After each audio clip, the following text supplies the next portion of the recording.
देखो आम अंगनवाड़ी भौणी मैंने 3-4 वर्ष धरी अहरह भाव आंदोलन करिंटु किंतु तांको न्याय्य दाबी मिलना। जदिओ सरकार तांको लिखित प्रतिश्रुति देइछंती किंतु आज से प्रतिश्रुति रही जाइछि। तारीख पर तारीख ए व्यवस्थाटा सरकारंकर जो चिंतन थिला आज ताहा अंतिम युद्ध रूपे एमाने घोषणा करिसंती। अंगनवाड़ी कर्मी युद्ध घोषणा करिसंती जे 28 तारीख भितर तांकर जदि दाबी पूर्ण न हुए 29 तारीख दिन सरकार निज हजाई देवे भुवनेश्वर रे। ए प्रकार सारा ओडिशा रे अंगनवाड़ी भौणी माने आज निजे रानी झांसी रानी साजी सरकार को यही प्रकार वार्ता आपण माध्यम देवाक चाहते। साधारण निर्वाचन अंगनवाड़ी राज्य में ये गोटे जदि सरकार समस्या समाधान न करेंगे देखो निश्चित भाव सरकार ए विषयटा को बुझे आवश्यक रही। जदि सरकार कहते माँ को सम्मान नारी को सम्मान 44 दिन धरी जदि राजरास्ता रे गोटे माँ भौणी बसुंट न्याय्य दायी जदि शुणुना तो आपण अनुभव कर ए को प्रकार सरकार एमानकर कहिबार व्यवस्था गोटे अच्छी कामर शैली गोटे अच्छी से सीधा सड़क चेतावनी एटा शेष युद्ध जे अंगनवाड़ी कर्मी गर्जिले आउ ए प्रकार सरकार को बर्दाश्त करेंगे नहीं कौन सी हालत रे सहयोग करा जीवो नहीं। एक निर्णायक मोड रे युद्ध पहुंची जाइए।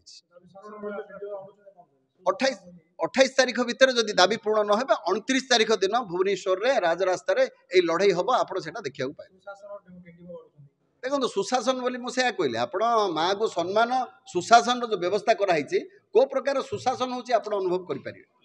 आज सांबादिक सम्मेलन डाकिबार उद्देश्य आमर 8 दफा दाबी नहींकि 21 नवेम्बर 2022 ठारू जानुआरी 3 2023 पर्यंत 44 दिन धरी आमे अहरात्र पूरा आंदोलन कर चलू। आमको से दिन ठारू आज सुधा प्रतिश्रुति उपरे प्रतिश्रुति सरकार दे चलती। समस्तंकर दरमा बढ़ाऊँच ममता योजना बढ़ेले पाचिका मानकर बढ़ेले भत्तारे 500 टंका लेखे बढ़ेले किंतु आमको काम बढ़ा जाउछि सिना दरमा बढ़ा दि जाउनी। सेथिपई आमर राज्य संगठन राज्य संघर निष्पत्ति अनुसार आमे मध्य सबुठी आपण मानक जरिया रे सम्मेलन माध्यम रे सरकार को चेतावनी दउछु जे 28 तारीख सुधा फेब्रुआरी 28 2024 सुधा जदि आमर दाबी पूरण न हुए ताहले 29 तारीख रे आमे लोअर पीएमजी रे पूरा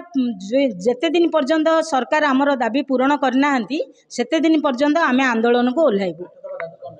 8 दफा दाबी रे आमर रही 6टी अंगनवाड़ी कर्मी को बहिष्कृत करा जायतिला सेमनंकु पुनरानियुक्ति आउ आमको अंगनवाड़ी कर्मी और सहायिका को सरकारी मान्यता नचेत सरकारी मान्यता न देबा पर्यंत 18,000 अंगनवाड़ी कर्मी मानकु सहायिका मानकु 9,000 दरमा आउ मिनी अंगनवाड़ी आउ अंगनवाड़ी कर्मी समस्त को मृत्युकालीन 5 लाख टंका मृत्युकालीन सहायता आउ पेंशन 5,000 टंका।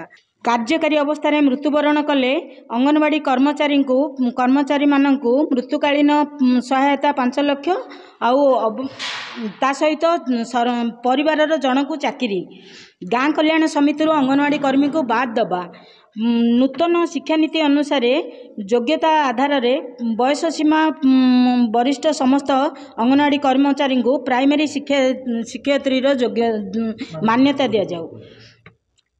50% अंगनवाड़ी कर्मचारी को सुपरवाइजर पदवी रे नियुक्ति दि जाऊ। जदि आमर एसबू दाबी जदि पूरण न हुए आगामी दिन में जेते दिन पर्यंत आमर दाबी पूरण न होइछि सेते दिन पर्यंत आमे प्रथमे एबे जो इलेक्शन आछि आगो इलेक्शन रे आमे सरकार को कौन सी भी सहायता करिवु नहीं सहयोग करिवु नहीं।